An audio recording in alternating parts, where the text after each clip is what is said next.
Finally, one more thought. Working 9 to 5, but from where?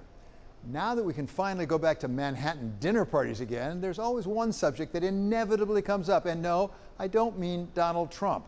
No, it's the question of getting people back into the office.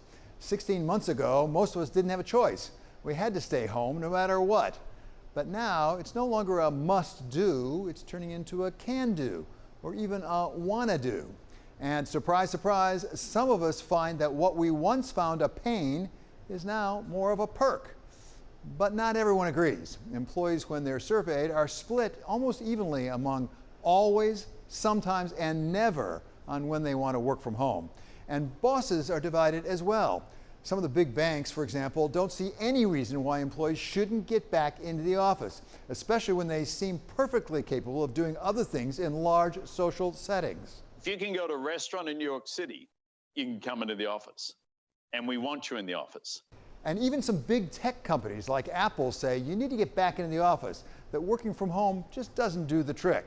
And then there's the other end of the spectrum, where companies are actively competing for employees, telling them that they never have to come back in the office again, even characterizing remote work as a sort of signing bonus, according to the Wall Street Journal. But in the middle is the so-called hybrid. Companies like UBS that this week announced it would let 2/3 of its employees mix working from home and from the office.